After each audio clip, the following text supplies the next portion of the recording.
Hello friends, students, शिक्षक साथियों, DElEd एवं बीएड शिक्षकों, आप सभी का अपने यूट्यूब चैनल में स्वागत करता हूं। तो अगर आप भी यूपी टेट, सीटेट या प्राथमिक शिक्षक भर्ती लिखित परीक्षा की तैयारी कर रहे हैं तो आप मेरे यूट्यूब चैनल शिक्षक भर्ती अकेडमी से जुड़ सकते हैं। चैनल को सब्सक्राइब कर सकते हैं और अगर यह वीडियो आप फेसबुक पर देख रहे हैं तो मेरे फेसबुक पेज शिक्षक भर्ती अकेडमी को फॉलो कर सकते हैं। तो आज हम बात करने वाले हैं यूपी टेट के जो पिछले वर्षों में जो परीक्षाएं हुई हैं उसमें जो आपका बाल विकास का जो आपका पोर्शन 30 अंक आता है, मैं उसको यहाँ पर कराने का प्रयास कर रहा हूँ। और इसके पहले मैंने हिंदी के जितने भी पिछले प्रीवियस ईयर के क्वेश्चन थे मैंने सभी के सभी लगभग करवा दिए हैं यहाँ पर 2021 से लेकर के 2011 तक। तो अगर आपने उनको नहीं देखा है तो आप जो है चैनल की प्लेलिस्ट में जाएंगे तो आपको वहाँ पर हिंदी के सेक्शन में आपको सारे के सारे प्रीवियस ईयर क्वेश्चन आपको मिल जाएंगे। साथ ही साथ मैंने यहाँ पर जो आपका एनवायरमेंटल साइंस है, पर्यावरण आपका जो अध्ययन है, उसके भी यहाँ पर यूपी के 2021, 2019 और 2018 के क्वेश्चन करवा दिए हैं। जो बाकी बच्चे पोर्शन है मैं उसको भी आपको जो है यहाँ पर आपके सामने रखने का प्रयास करूँगा। तो इसके साथ साथ और भी जो विषय आपके यहाँ पर जैसे मैथमेटिक्स में जो महत्वपूर्ण वीडियोज़ हैं मैंने वो डाल रखे हैं, उनको भी आप देख सकते हैं। साथ ही साथ मैं मैथ के अदर वीडियोज जो आपकी परीक्षा की दृष्टि से आपके बहुत ही इंपॉर्टेंट है मैं लाने का प्रयास करूँगा। और इंग्लिश के सेशंस भी मैंने यहाँ पर लगभग 2 पेपर करवा दिए हैं। तो आपको इस चैनल पर जितने भी आपके सब्जेक्ट्स आते हैं उन सभी से आपको रिलेटेड वीडियोस मिलते रहेंगे समय समय पर। तो आज हम ज़्यादा चर्चा न करते हुए सीधे यहाँ पर हम क्वेश्चंस की बात लेते हैं। यहाँ पर तो आपको 60 क्वेश्चन देखने को मिलेंगे। तो यहाँ पर जो आपका सबसे जो पहला यहाँ पर आपका सेशन है ये आपका यूपी टेट 2021 का है, जो आपकी परीक्षा निरस्त हो गई थी। और प्राथमिक स्तर की हम बात कर रहे हैं, जूनियर स्तर के जो क्वेश्चन पेपर्स हैं मैं उनकी यहाँ पर आगे चर्चा करने वाला हूँ। तो यहाँ पर हम सीधे क्वेश्चन की बात लेते हैं। तो सबसे पहला यहाँ पर आपको प्रश्न दिया गया है, निम्न में से कौन सा थार्डाइक द्वारा दिया गया अधिगम का मुख्य नियम नहीं है। तो जब भी यहाँ पर हम थार्डाइक द्वारा सीखने के नियम की बात कर लेते हैं तो थार्डाइक ने सीखने के जो है 2 प्रकार से नियम दिए हैं। पहला यहाँ पर दिया है मुख्य नियम दिया है और दूसरा नियम दिया है गौड़ नियम दिया है। तो सीखने के 2 प्रकार से इन्होंने क्लासीफाई किए हैं, मुख्य नियम और गौड़ नियम। तो अगर हम इनके मुख्य नियम की बात करें तो यहाँ पर इन्होंने मुख्य नियम 3 दिए हैं और गौड़ नियम 5 दिए हैं। तो कहने का मतलब यह हुआ कि थार्डाइक के अनुसार सीखने के मुख्य नियम 3 हैं। अब इसमें से कह रहा कि मुख्य नियम कौन सा नहीं है। तो देखिए मुख्य नियम जो होते हैं उसमें आपका तत्परता, प्रभाव और अभ्यास। तो तत्परता का नियम इसमें दिया गया है, अभ्यास का नियम दिया है और प्रभाव का नियम, तीनों दिए गए हैं। लेकिन जो आपका चौथा वाला ऑप्शन है, डी ऑप्शन, अभिवृत्ति का नियम, ये जो है यहाँ पर थार्डाइक द्वारा दिए गए सीखने के नियम में जो मुख्य नियम है उसमें आपका नहीं आता है। तो ऑप्शन नंबर आपका जो डी है आपका बिल्कुल सही है। और गौड़ नियम अगर कोई पूछे आपसे थार्डाइक के तो आप कितने बताएंगे? 5 बताएंगे, ठीक है। और थार्डाइक का जो आपका मुख्य नियम है वो आपका क्या है? प्रयास एवं त्रुटि का सिद्धांत है। ध्यान रखेंगे, प्रयास एवं त्रुटि का सिद्धांत किसने दिया है? थार्डाइक ने दिया है, ठीक है।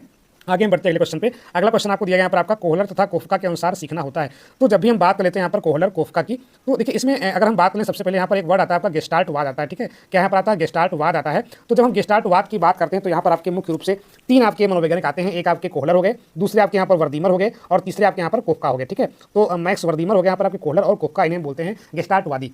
तो गेस्टाल्टवादियों का अर्थ क्या था यहाँ पर आपका जो है सूझ के द्वारा सीखना, अंतर्दृष्टि के द्वारा सीखना। तो कभी कभी आपसे पूछता है कि सूझ का सिद्धांत किसने दिया, तब भी आप क्या बताएंगे यहाँ पर? आप कोहलर बताएंगे, ठीक है। और कोहलर ने जो अंतर्दृष्टि या सूझ का सिद्धांत दिया वो किस पर प्रयोग करके दिया था यहाँ पर आपका? एक जो है आपका वनमानुस था यहाँ पर आपका, ठीक है, वनमानुस। और वनमानुस का नाम क्या था यहाँ पर आप ध्यान रखेंगे, उसका नाम क्या था? सुल्तान था, ठीक है, सुल्तान आप याद रखेंगे ये भी। तो ये क्वेश्चन बहुत ही इंपॉर्टेंट है। तो यहाँ पर आपका सूझ के द्वारा यहाँ पर आपका जो है ये करना है, ऑप्शन नंबर सी। आगे हम बढ़ते हैं अगले क्वेश्चन पे। सामाजिक निर्माणवाद के जनक कौन थे? तो जब भी हम यहाँ पर सामाजिक निर्माणवाद की बात कर लेते हैं तो जब बालक के विकास में यहाँ पर सामाजिक अंतःक्रिया की बात होती है तो वहाँ पर हमेशा आपके महोदय आते हैं, वाइगोस्की महोदय। और वाइगोस्की महोदय ने यहाँ पर दिया कौन सा सिद्धांत है? सामाजिक सांस्कृतिक सिद्धांत। ध्यान रखेंगे आप, सामाजिक सांस्कृतिक सिद्धांत अगर कोई पूछे किसने दिया है तो आप क्या बताएंगे? वाइगोस्की महोदय, ठीक है। लेव वाइगोस्की कभी कभी लिखा आता है, कभी कभी आपको वाइगोस्की ही मिलता है। तो आगे लेव लिखा मिल सकता है आपको, लेव वाइगोस्की लिखा मिल सकता है। तो सामाजिक सिद्धांत किसने दिया है? वाइगोस्की ने। और इन्हीं के सिद्धांत में हमें मिलता क्या है? एक वर्ड मिलता है, स्कैप फोल्डिंग मिलता है। क्या मिलता है? स्कैप फोल्डिंग मिलता है, ये भी ध्यान रखेंगे। और इन्हीं में मिलता है जेडपीडी मिलता है, ठीक है। जेडपीडी सिद्धांत किससे आपका रिलेटेड है? यहाँ पर आपका सामाजिक सांस्कृतिक थ्योरी से आपका रिलेटेड है। जेडपीडी क्या होता है? जोन ऑफ प्रॉक्सिमल डेवलपमेंट, ठीक है। ये आपका वाइगोस्की महोदय से रिलेटेड है। बहुत इंपॉर्टेंट क्वेश्चन आपका है सीटेट की दृष्टि से और टेट की दृष्टि से भी।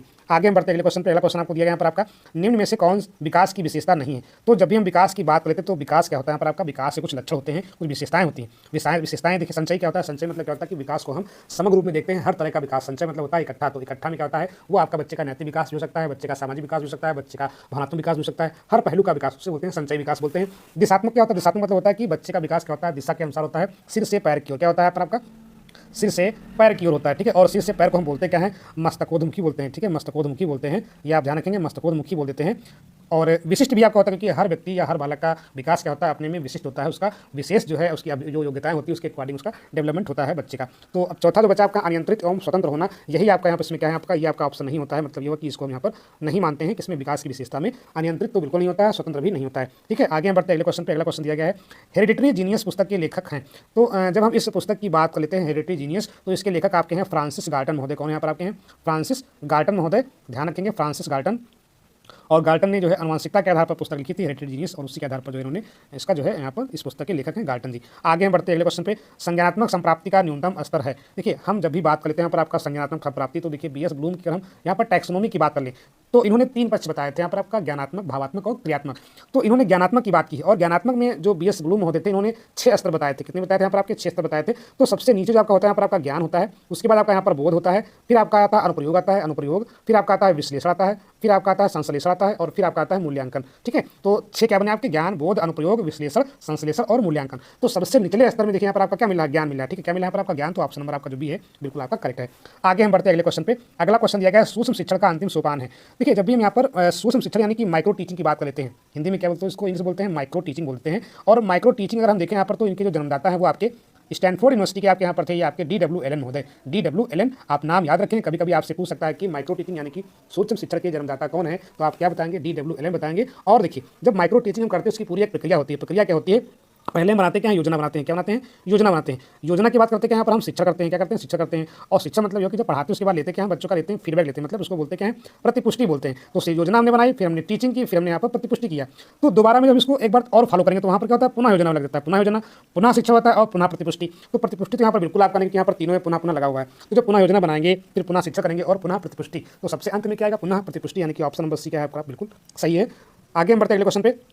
गिलफोर्ड के अनुसार अपसारी चिंतन में आवश्यक है। तो जब भी यहाँ पर हम अपसारी चिंतन की बात करते हैं, तो अब चिंतन ये क्या होता है अपसारी वाला? इसमें क्या होता है कि हम किसी समस्या के एक से अधिक हल बताएं। तो ऐसा अगर कोई चिंतन है, इसमें क्या होता है कि हम किसी एक बिंदु पर केंद्रित न रहें, अलग अलग हमारे दिमाग में उसके उत्तर आएँ। ठीक है, अलग अलग प्रकार से हम सोचें, तो उससे हम बोलते हैं कि अपसारी चिंतन बोलते हैं। इसके अपोजिट में क्या होता है? अभिसारी चिंतन। उसमें क्या होता है कि हम केवल एक ही उत्तर पर फोकस करेंगे, एक ही विकल्प पर फोकस करते हैं, उससे बोलते हैं अभिसारी। अब यहाँ पर क्या है? अपसारी चिंतन आप उसके लिए आवश्यक है, आवश्यक है कि आपका विचार प्रवाह अच्छा होना चाहिए। अगर आप विचारों के प्रवाह में आप नहीं सफल हैं, तो फिर आप अपसारी चिंतन नहीं कर पाएंगे। तो यहाँ पर ऑप्शन नंबर जो भी आपका है बिल्कुल आपका सही है। अपसारी चिंतन में यहाँ पर जो है आपको विचार प्रवाह की आवश्यकता पड़ती है। ठीक है, तो विचार प्रवाह बहुत ही इंपॉर्टेंट है। तर्क की बात यहाँ पर नहीं करें, समाधान की बात नहीं कर रहे हैं, और ग्रेडिंग यहाँ पर आपका उसकी बात नहीं करें, तो आपका ऑप्शन नंबर बी क्या है? बिल्कुल करेक्ट है। आगे हम बढ़ते हैं अगले क्वेश्चन पे। अगला क्वेश्चन दिया गया है मस्तिष्क उद्दोलन विधि के प्रतिपादक कौन है? तो ये आप ध्यान रखेंगे, इसको हम बोलते हैं मस्तिष्क उद्दोलन यहाँ पर आपका, और इसको इंग्लिश में बोलते हैं ब्रेन स्टॉर्मिंग बोल देते हैं। क्या बोलते हैं? ब्रेन स्टॉर्मिंग बोलते हैं। और इसके जो आपके यहाँ पर जो जनक हैं, ये आपके इसके जो है ये आपके हैं ऑसबॉर्न महोदय। ऑप्शन नंबर बी आपका बिल्कुल सही है। ठीक है, ब्रेन स्टॉर्मिंग ध्यान रखेंगे। आगे हम बढ़ते हैं अगले क्वेश्चन पे।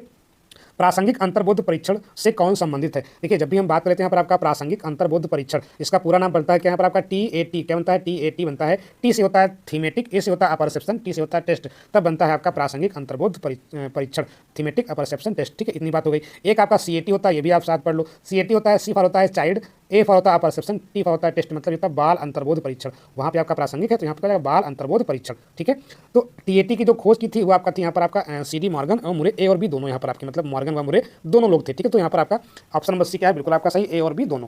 तो ये तो आपके इसके हो गए। और अगर हम बात करें इसकी जो यहाँ पर खोज की, तो ये आपका 1936 में इसकी जो है खोज हुई थी, किसकी? TAT की। ठीक है, और इसमें 31 कार्ड होते हैं, 10 पुरुषों के, 10 महिलाओं के, और 10 आपके मिक्स होते हैं, एक आपका सादा रहता है। ठीक है, इसी प्रकार से CAT में क्या होता है? CAT की जो खोज की थी ये आपकी की थी यहाँ पर आपका 1948 में, और एक आपके यहाँ पर थे लियोपोल्ड बेलाक। ठीक है, क्या थे यहाँ पर आपके? लियोपोल्ड बेलाक। ठीक है, लियोपोल्ड बेलाक। तो ये आपके यहाँ पर जो है मनोवैज्ञानिक रहे हैं। तो दोनों आप याद रखेंगे, मुरे और मॉर्गन आपके TAT के हैं, और CAT के कौन है? लियोपोल्ड बेलाक। ठीक है, आगे बढ़ते अगले क्वेश्चन पे।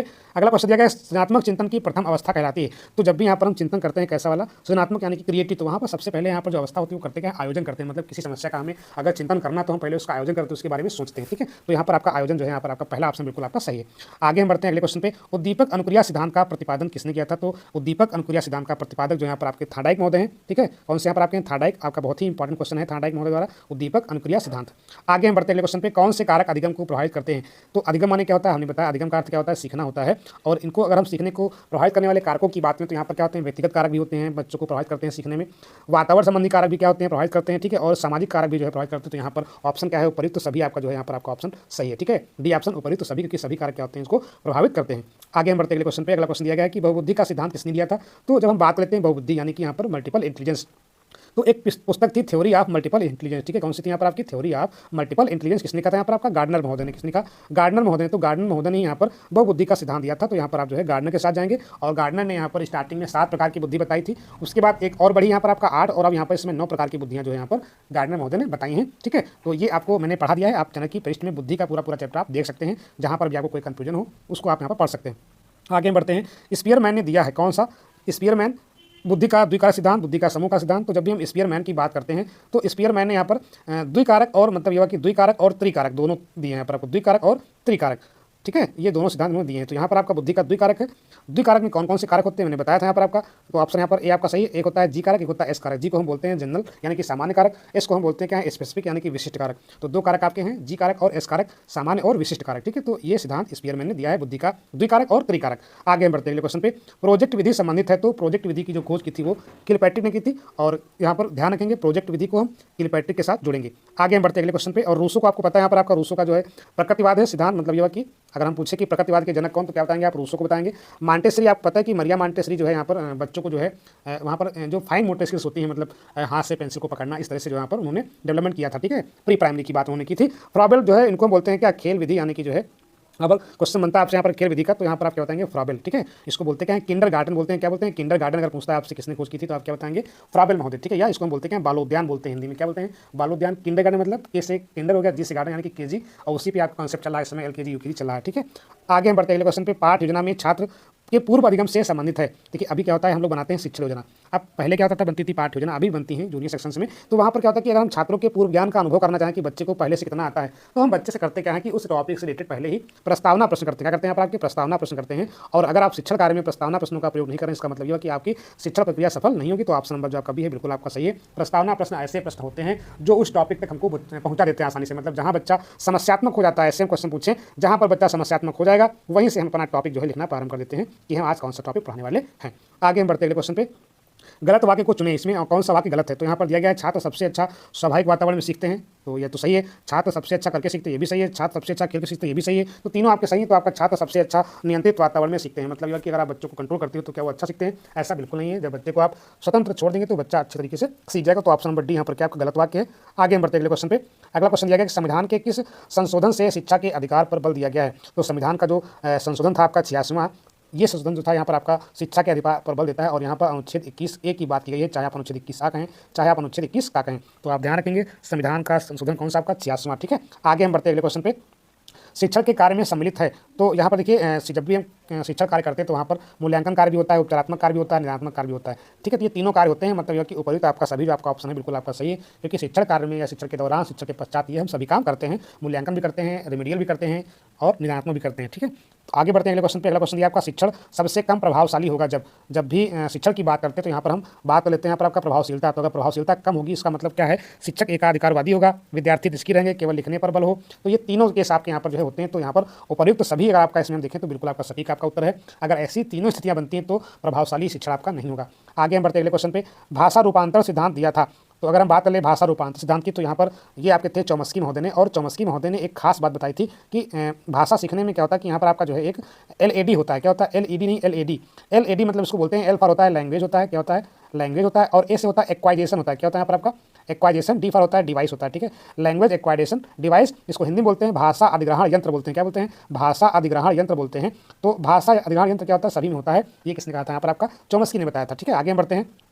शारीरिक गठन के संदर्भ में कौन सही नहीं है। तो देखिए जब भी हम यहाँ बात करते हैं शारीरिक गठन की, तो जो आपका ये क्लासिफिकेशन है ये दिया था आपका यहाँ पर सेडन महोदय ने। ठीक है, क्या दिया था यहाँ पर आपका सेडन महोदय ने। और सेडन महोदय ने 3 प्रकार के यहाँ पर पर्सनालिटी बताई थी। कितनी बताई थी, 3 प्रकार की। एक आपका बताया था यहाँ पर आपका गोलाकार बताया था। क्या बताया था यहाँ पर आपका गोलाकार। गोलाकार को हम बोलते हैं क्या है, एंडोमार्फिक। क्या बोलते हैं, एंडोमार्फिक, कोई गोलाकार हो गए।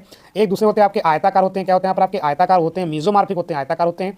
एक आपका होता है लंबाकार होते हैं, लंबाकार को हम बोलते हैं क्या, एक्टोमार्फिक।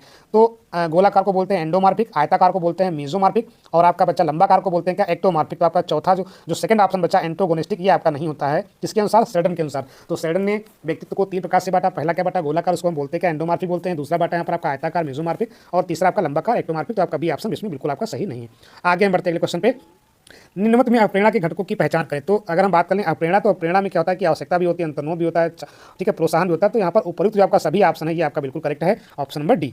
आगे हम बढ़ते हैं क्वेश्चन पे। मनोविश्लेषणात्मक सिद्धांत के प्रतिपादक कौन है, बहुत ही क्वेश्चन आपका इंपॉर्टेंट है। अगर हम बात कर लेते हैं मनोविश्लेषणात्मक, तो ये आपके इसके हैं सिगमंड फ्रायड। कौन इसके हैं आपके, सिगमंड फ्रायड। इन्होंने 3 पार्ट बांटा था, इड यानी कि ईड हो गया आपका, ईगो और सुपर ईगो। ठीक है, ईड, ईगो और सुपर ईगो। सुपर ईगो, ईड को बोलते हैं इदम, और ये होता है अहम होता है, और ये होता है परा अहम। क्या होता है, परा अहम। ठीक ठीक है, ये मैं सब पढ़ा चुका हूँ। अगर आपने इसको नहीं देखा तो आप जो है चैनल की प्लेलिस्ट में जाएंगे, आपको वहाँ पर सब मिल जाएगा। मैंने यहाँ पर व्यक्तित्व के प्रकार सारे के सारे बता दिए हैं। तो सिगमंड फ्रायड ने इतने प्रकार बताए थे व्यक्तित्व के, इड, ईगो और सुपर ईगो वाले। आगे हम बढ़ते हैं अगले क्वेश्चन पे। अगला क्वेश्चन आपको दिया गया कि निम्नलिखित में से कौन स्किनर द्वारा प्रतिपादित अधिगम के सिद्धांत से संबंधित नहीं है। तो यहाँ पर कह रहा है कि स्किनर के सिद्धांत से कौन सा यहाँ पर आपका रिलेटेड नहीं है, उसको हमें देखना है। तो अभिक्रमित अनुदेशन तो आपका उसके अंतर्गत आता ही है। व्यक्ति निहित आपका उसके अंतर्गत आता है। त्रुटियों के माध्यम से सीखना, देखिए त्रुटियों के माध्यम से सीखना जो किसका आपका, इसको हम बोलते क्या है, प्रयास एवं त्रुटि सिद्धांत बोल सकते हैं। क्या बोलते हैं, प्रयास व त्रुटि बोलते हैं। और प्रयास व त्रुटि किसने दिया, यहाँ पर आपका दिया है थार्नडाइक ने। किसने दिया है, थार्नडाइक ने। तो यहाँ पर आपका ऑप्शन नंबर सी है, ये जो है स्किनर द्वारा जो आपका सिद्धांत था प्रतिपादित अधिगम का, उससे आपका रिलेटेड संबंधित नहीं है। तो ऑप्शन नंबर सी का बिल्कुल आपका सही है। बाकी के तीनों जो आपके हैं ये स्किनर के सिद्धांत से आपके संबंधित हैं। आगे हम बढ़ते हैं अगले क्वेश्चन पे। विभिन्न योग्यताओं एवं रुचियों वाले विद्यार्थियों हो तो कौन सा मूल्यांकन अधिक उपयोगी होता है। ठीक है, यहाँ पर अगर हम बात करें विभिन्न योग्यताओं और रुचियों वाले अगर ऐसे बालक हमको मिलते हैं तो हम करते क्या है कि शिक्षा अधिगम प्रक्रिया के साथ साथ बच्चों का सतत एवं व्यापक मूल्यांकन करते हैं। और आजकल जो है बेसिक एजुकेशन डिपार्टमेंट में या अदर डिपार्टमेंट्स में आपका यही सतत एवं व्यापक मूल्यांकन जो है बहुत ही प्रभावी रूप से जो है चल रहा है, जिससे बच्चों के अधिगम स्तर या अधिगम संप्राप्ति को हम यहाँ पर माप सकते हैं। तो सतत एवं व्यापक मूल्यांकन जो है विभिन्न अलग अलग रुचियों को रखने वाले बच्चों का हम जो है यहाँ पर कर सकते हैं।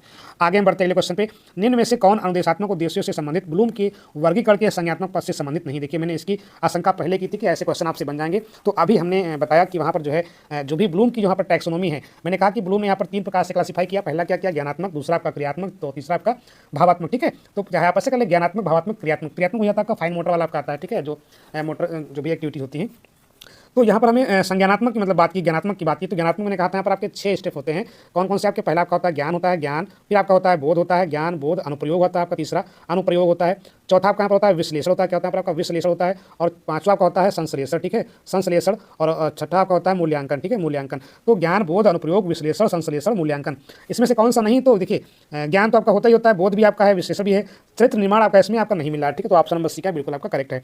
आगे हम बढ़ते अगले क्वेश्चन पे। निम्न में से कौन सा शिक्षण का स्तर नहीं है। ठीक है, देखिए शिक्षक के स्तर में अगर हम बात करें तो यहाँ पर आपका शिक्षक के स्तर में आपका यहाँ पर स्मृति स्तर भी होता है, और प्रेरणा स्तर भी शिक्षण में आपका आता है, अवबोध स्तर भी आता है, प्रत्यावर्ती स्तर जो आपका होता है ये आपका इसमें जो है नहीं आता किसमें, शिक्षक के स्तर में। तो ऑप्शन नंबर आपका जो डी है बिल्कुल आपका करेक्ट है।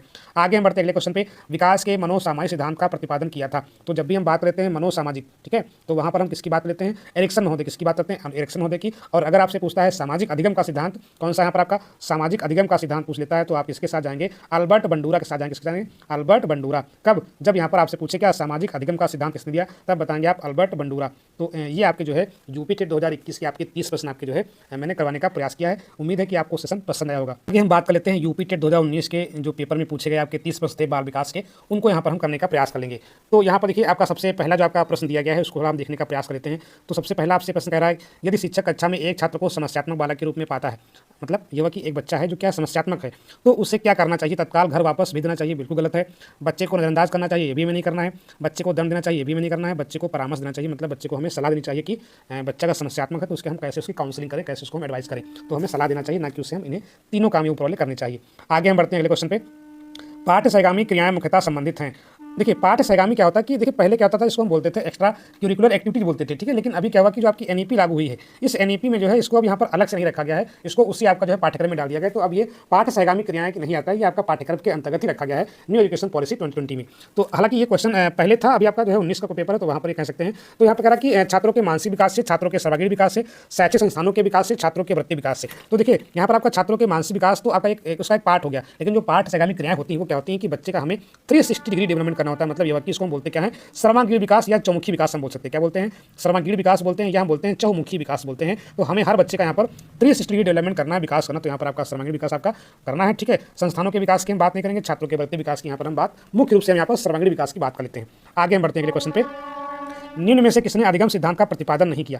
कहने का मतलब ये कि अधिगम मतलब ये होता है सीखना, सीखने के सिद्धांत का प्रतिपादन किसने नहीं किया, उनकी बात करें तो थार्डाइक ने सीखने के नियम दिए हैं। मुख्य नियम आपके 3 हैं, गौण नियम आपके 5 हैं। स्किनर ने यहाँ पर आपका सिद्धांत दिया है क्रिया प्रसूत अनुबंध सिद्धांत, और कोहलर ने भी दिया है कौन सा आपका अंतर्दृष्टि या सूच का सिद्धांत। बीएस ब्लूम ने यहाँ पर केवल शैक्षिक उद्देश्यों को स्पष्ट किया है कि यहाँ पर जो है 3 प्रकार के आपके पहलू होते हैं, ज्ञानात्मक आपका, ठीक है, और भावात्मक आपका, और क्रियात्मक। ठीक है, ज्ञानात्मक भावात्मक ये आपके शैक्षिक उद्देश्यों की यहाँ पर क्लासिफिकेशन करते हैं। ठीक है, क्रियात्मक आपका। तो इन्होंने जो है सीखने के सिद्धांत नहीं दिए। अगला क्वेश्चन में दिया गया कि शिक्षा में अवरोधन का तात्पर्य है। तो जब भी हम यहाँ पर अवरोधन की बात कर लेते हैं तो यहाँ पर होता क्या है कि अगर बालक जो है किसी कक्षा में 1 वर्ष से ज़्यादा उसी कक्षा में रहे तो उसे हम बोलते हैं अवरोधन। ठीक है, तो इसमें लिखा है किसी बालक का 1 वर्ष से अधिक समय तक एक ही कक्षा में रहना क्या कहलाता है, अवरोधन कहलाता है। और अपव्यय क्या होता है कि बालक द्वारा विद्यालय छोड़ देना, मतलब हुआ कि कुछ समय तक विद्यालय गया और उसके बाद उसने छोड़ दिया। तो अवरोधन के संदर्भ में आपका यहाँ पर पहला वाला ऑप्शन बिल्कुल सही है।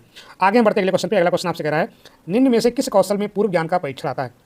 तो जब भी हम यहाँ पर मैंने बताया कि जब भी हम शिक्षण कार्य करते हैं तो किसी टॉपिक को पढ़ाने से पहले हम जो है बच्चे से करते हैं प्रस्तावना प्रश्न करते हैं, तभी यहाँ पर हम बच्चे के पूर्व ज्ञान का परीक्षण कर सकते हैं। तो यहाँ पर आपका जो प्रस्तावना कौशल होता है, प्रस्तावना प्रश्नों के माध्यम से हम अगर बच्चे का पूर्व ज्ञान जाना चाहें तो वहाँ पर आपके पास जो है ये परीक्षण आपका आता है प्रस्तावना कौशल।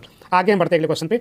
निम्न में से किस सिद्धांत को पुनर्वलन का सिद्धांत भी कहते हैं? तो यहाँ पर देखिए जो क्रिया प्रसूत अनुबंध सिद्धांत है किसका, स्किनर का, ठीक है, ध्यान रखेंगे किसका, आपका स्किनर का। तो इसे हम बोलते क्या है, इसी को बोलते क्या है, पुनर्वलन का सिद्धांत भी बोल देते हैं। और पुनर्वलन भी आपका दो प्रकार का होता है, धनात्मक और नकारात्मक पुनर्वलन, ठीक है, ध्यान रखेंगे। तो आपका ऑप्शन नंबर यहाँ पर क्रिया प्रसूत अनुबंध सिद्धांत को पुनर्वलन का सिद्धांत भी कहते हैं। किसने दिया है, स्किनर ने दिया है, ठीक है। आगे हम बढ़ते हैं यहाँ पर आपका निम्न में से कौन सी अवस्था ब्रूनर के संज्ञानात्मक विकास सिद्धांत का अंग नहीं है?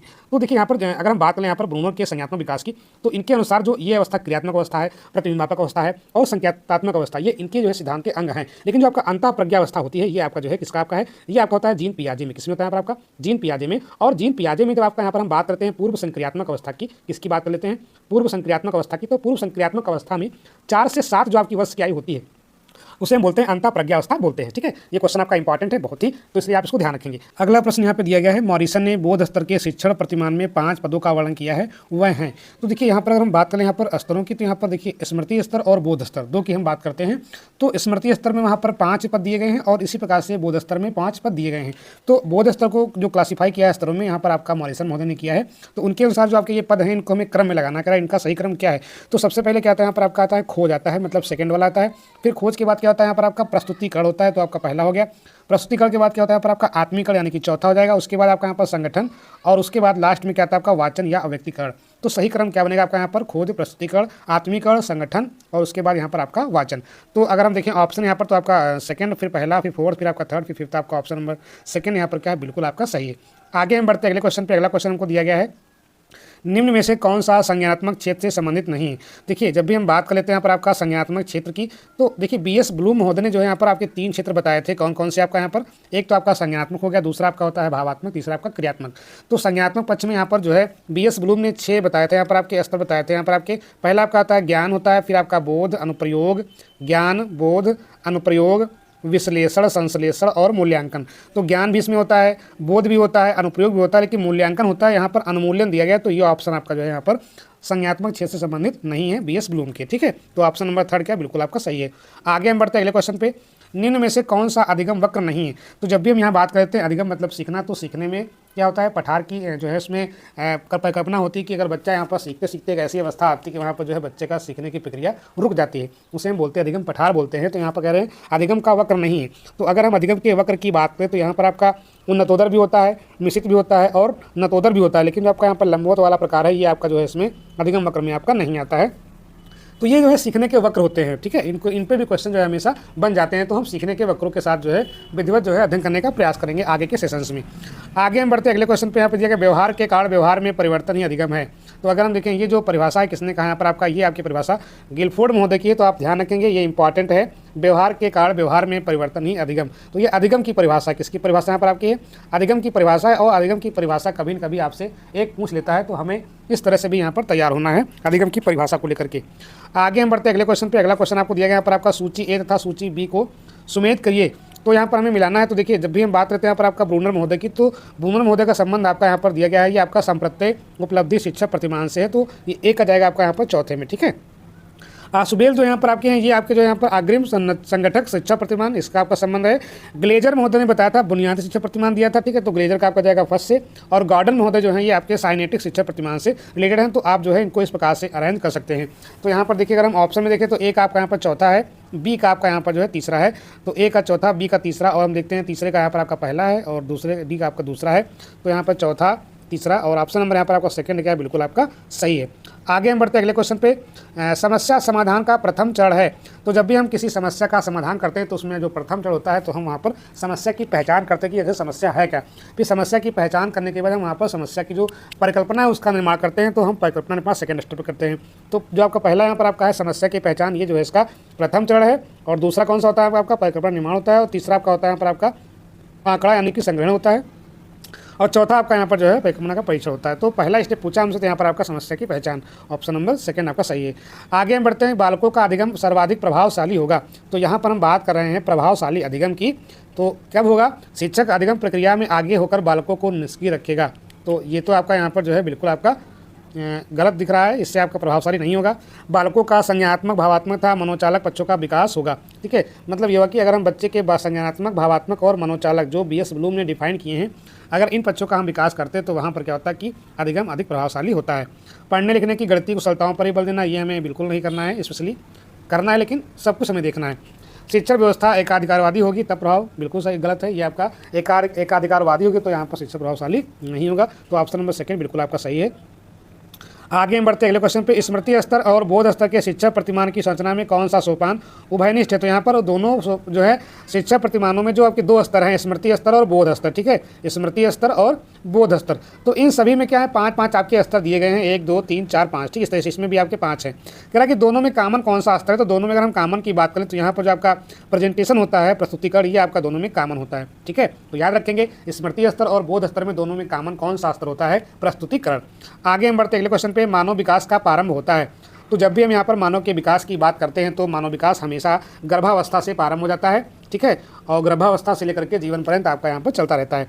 आगे हम बढ़ते अगले क्वेश्चन पे, द कंडीशंस ऑफ लर्निंग पुस्तक के लेखक हैं। तो द कंडीशंस ऑफ लर्निंग जो आपकी पुस्तक है बहुत ही इंपॉर्टेंट है, इसके लेखक आपके RM गैने हैं। आगे बढ़ते अगले क्वेश्चन पे, किशोरावस्था बड़े संघर्ष तनाव हमला व विरोध की अवस्था है, यह कथन किसका है? तो अगर हम इस परिभाषा की बात कर लें किशोरावस्था के संदर्भ में, तो ये परिभाषा बहुत ही इंपॉर्टेंट है, कई बार आपकी परीक्षाओं में पूछी जा चुकी है। और इसके जो कहने वाले हैं वो आपके यहाँ पर जो है स्टेनले हॉल महोदय हैं, किशोरावस्था पर उन्होंने विस्तृत अध्ययन किया था। आगे हम बढ़ते अगले क्वेश्चन पे, सूक्ष्म शिक्षण के भारतीय प्रतिपादन में कुल कितना समय लगता है? तो देखिए, जब भी हम यहाँ पर सूक्ष्म शिक्षण की बात करते हैं तो इसकी इंग्लिश क्या होती है? यहाँ पर आपकी माइक्रो टीचिंग होती है। क्या होती है यहाँ पर आपकी? Micro teaching.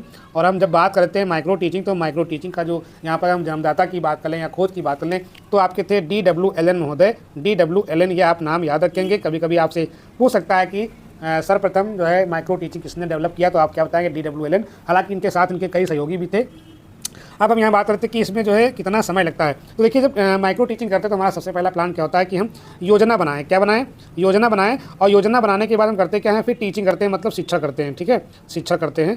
तो हमने प्लानिंग की, फिर हमने शिक्षण किया, और उसके बाद हमने शिक्षण कार्य कर लिया होता है तो वहाँ पर हम अपना देखते हैं फीडबैक क्या है। तो वहाँ पर उसको बोलते क्या हैं? इसे हम बोलते हैं प्रतिपुष्टि बोलते हैं। क्या बोलते हैं? प्रतिपुष्टि बोलते हैं। तो ये 6 मिनट हो गया, ये आपका 6 मिनट, ये 6 मिनट, ये हमने एक स्टेप कर लिया 18 मिनट में। ठीक है, उसके बाद क्या होता है कि हम दोबारा पुनः योजना बनाते हैं, फिर पुनः शिक्षण करते हैं, फिर हम पुनः प्रतिपुष्टि करते हैं। तो यहाँ पर आपके जो है 6 करके आपके यहाँ पर जो है 18 36 आपके मिनट हो जाएंगे। ठीक है, तो हमें हर स्टेप पे 6 मिनट देना है। 6 मिनट योजना पे, 6 मिनट शिक्षण पे, 6 मिनट प्रतिपुष्टि पे, फिर 6 मिनट आपका पुनः योजना पे, फिर आपका 6 मिनट पुनः शिक्षण पे, फिर आपका 6 मिनट पुनः प्रतिपुष्टि पे। तो आपके 6 स्टेप में 36।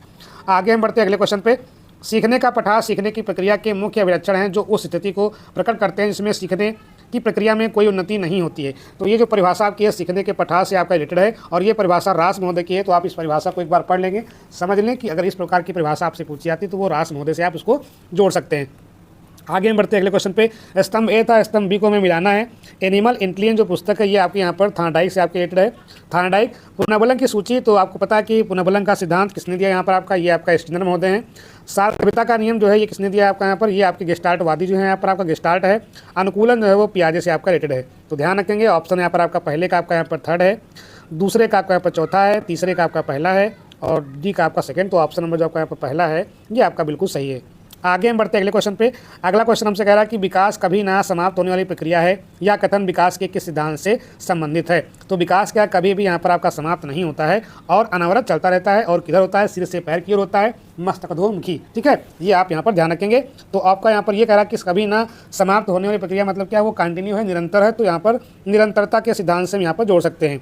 आगे हम बढ़ते अगले क्वेश्चन पे। अगला क्वेश्चन कह रहा है कि संविधान के किस संशोधन से शिक्षा एक मौलिक अधिकार बन गई है? तो जब भी हम बात कर लेते हैं मौलिक अधिकार, वो भी शिक्षा को, तो अनुच्छेद 21 का हमको ध्यान देना है। चाहे आप 21 का कहें, चाहे आप 21A कहें, इसके आधार पर ही मौलिक अधिकार माना गया है। और ये संविधान का संशोधन था आपका यहाँ पर 86वां, सन आपका था यहाँ पर 2002। तो आप इसको ध्यान रखेंगे, 86वां संविधान संशोधन और सन 2002। आगे हम बढ़ते हैं।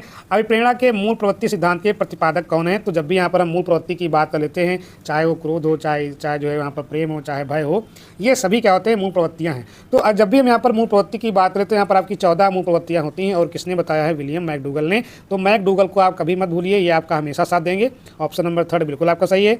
आगे हम बढ़ते हैं अगले क्वेश्चन पे। अगला क्वेश्चन कह रहा है कि विकास की किस अवस्था को कोल एवं ब्रूस ने संवेगात्मक विकास का अनोखा काल कहा है। बहुत ही क्वेश्चन आपका इंपॉर्टेंट है, कई बार आपका परीक्षा में पूछा गया है। अनोखा काल के संदर्भ में कॉल और ब्रूस ने बताया कि जो बाल्यावस्था होती है इसे हम जो है अनोखा काल कहते हैं। ठीक है, बाल्यावस्था को, तो आप यहाँ पर बाल्यावस्था के साथ जाएंगे। ऑप्शन नंबर आप देखिए यहाँ पर आपका सेकंड बिल्कुल सही है। आगे हम बढ़ते अगले क्वेश्चन पे। किसने बहुविमात्मक प्रज्ञा का प्रत्यय दिया। देखिए, जब भी हम यहाँ बात करते हैं बहुविमा मतलब क्या होता है, बुद्धि की बात करें, बहुविमात्मक प्रज्ञा, तो प्रज्ञा मतलब होता है कि वही अंतः ज्ञान होता है यहाँ पर आपका। तो बहुविमात्मक जो प्रज्ञा है इसका प्रत्यय किसने दिया था, बहुबुद्धि। यहाँ पर जो है इसको हम बोलते क्या है, बहुबुद्धि सिद्धांत बोल देते हैं। किसने दिया यहाँ पर आपका, ये गार्डनर महोदय ने दिया। किसने दिया यहाँ पर आपका, गार्डनर महोदय ने दिया है। तो आप इसको गार्डनर के साथ जोड़ेंगे, बहुविमात्मक प्रज्ञा। ठीक है, आगे हम बढ़ते हैं। डिस्लेक्सिया में या करने में कठिनाई होती है। जो डिस्लेक्सिया होता है इसे हम बोलते क्या है, पठन अक्षमता बोलते हैं या पढ़ने में असमर्थता बोलते हैं। तो डिस्लेक्सिया भी आपका कई बार पूछा गया है, इंपॉर्टेंट है। पठन अक्षमता होता है, मतलब यह कि पढ़ने में, वर्तनी में आपका यहाँ पर इसमें कठिनाई होती है। आगे हम बढ़ते अगले क्वेश्चन पे। निम्न में से समावेशी कक्षा में शिक्षक की भूमिका नहीं है। देखिए, समावेशी जो कक्षा होती है उसमें क्या होता है कि प्रत्येक बालक को समान अवसर दिए जाते हैं। वहाँ पर हम किसी बालक के साथ जाति, धर्म या लिंग के आधार पर भेदभाव नहीं करते हैं। सबको एक समान अवसर हमको देना है, तो उसे बोलते हैं समावेशी कक्षा बोलते हैं। तो इसमें कौन से शिक्षक की भूमिका नहीं है। शिक्षक को सीखने में अक्षम को अधिक समय देना चाहिए, बिल्कुल देना चाहिए। शिक्षक को निःशक्त बच्चों पर ध्यान नहीं देना चाहिए, यही भूमिका हमको जो है नहीं अपनानी है कि हमें निःशक्त बच्चों पर अवश्य ध्यान देना है। ठीक है, बाकी थर्ड है, बच्चे की आवश्यकता के अनुरूप बैठने की पर्याप्त व्यवस्था करनी चाहिए, तो हमें करना है। शिक्षक को बच्चों को प्रोत्साहित करना चाहिए, बिल्कुल सही बात है। तो जो सेकंड ऑप्शन है ये हमारे हिसाब से यहाँ पर शिक्षक की भूमिका नहीं होनी चाहिए। आगे हम बढ़ते हैं। कम कक्षा में छात्रों को प्रश्न पूछने के लिए, देखिए प्रश्न क्या होते हैं, बच्चे में जो है यहाँ पर जिज्ञासा, रुचि और एक जुड़ाव उत्पन्न करते हैं। तो हमें प्रश्न पूछने के लिए बच्चों को हमेशा प्रेरणा देनी चाहिए कि बच्चे क्वेश्चन पूछे। तो यहाँ पर क्या होगा, प्रेरित करना चाहिए। ऑप्शन नंबर यहाँ पर सेकंड बिल्कुल आपका सही है। आगे हम बढ़ते अगले क्वेश्चन पे। बच्चे की वृद्धि मुख्यतः संबंधित है। तो जब भी हम बच्चे की वृद्धि की बात लेते हैं तो यहाँ पर जो है वृद्धि और विकास दो आपके शब्द हैं, ध्यान रखेंगे। वृद्धि और विकास, वृद्धि और विकास। तो वृद्धि क्या होता है, ये हमेशा इसको हम मात्रात्मक ही मानते हैं। क्या लेते हैं यहाँ पर आपका, मात्रात्मक लेते हैं। और विकास क्या होता है आपका, गुणात्मक होता है। ठीक है, गुणात्मक होता है। तो मात्रात्मक मतलब होता है कि किसी बच्चे की लंबाई 5 सेंटीमीटर है, 15 सेंटीमीटर है, 20 सेंटीमीटर है, 100 सेंटीमीटर है, मानक में मान रहा हूँ यहाँ पर आपका। गुणात्मक में क्या होता है कि मात्रात्मक के साथ साथ उसमें और पहलू क्या है, नैतिक पक्ष क्या है उसका है, सामाजिक पक्ष क्या है, मानसिक पक्ष क्या है, हम सभी लेते हैं उसमें विकास में। तो जब भी वृद्धि की बात करते हैं तो वहाँ पर हम स्पेशली शारीरिक विकास की बात करते हैं, मतलब उसका वजन कितना, उसकी लंबाई कितनी है, तो वहाँ पर क्या आता है, शारीरिक विकास आता है। तो ऑप्शन नंबर थर्ड क्या है, बिल्कुल आपका सही है। लेकिन अगर यहीं पे विकास होता तो यहाँ पर आपका नैतिक विकास था, सामाजिक विकास था, भावनात्मक विकास था, तो उसमें सारे के सारे पहलू हम ले लेते हैं। तो वृद्धि और विकास में आपको अंतर क्लियर होना चाहिए कि वृद्धि क्या होती है यहाँ पर आपकी मात्रात्मक होती है, लेकिन विकास क्या होता है मात्रात्मक के साथ साथ गुणात्मक होता है। उसमें नैतिक पक्ष, सामाजिक पक्ष, सांस्कृतिक पक्ष, भावनात्मक पक्ष, सारे के सारे पक्ष आपके आ जाते हैं। तो ये आपका रहा यूपी टेट 2019 के आपके 30 प्रश्न, और इसके पहले मैंने करवाए हैं यूपी टेट 21 के 30 प्रश्न। तो कुल मिला के आपके यहाँ पर 60 प्रश्न हो गए। मुझे उम्मीद है कि आपको ये सेशन बेहतर पसंद आया होगा, और अगर आपको पसंद आया तो वीडियो को लाइक करें, कमेंट करें, और अपने जो भी शिक्षक साथी हैं या फिर आपके जो सहपाठी हैं बीएड बीटीसी कर रहे हैं अभी, उन तक जो है इस वीडियो को जरूर पहुँचाएं, शेयर करें, जिससे कि मेरा भी मनोबल बढ़ता रहे और आपको अच्छे से अच्छा कंटेंट देने का मैं प्रयास करूँ। तो वीडियो में जुड़ने के लिए धन्यवाद। Thanks for watching again.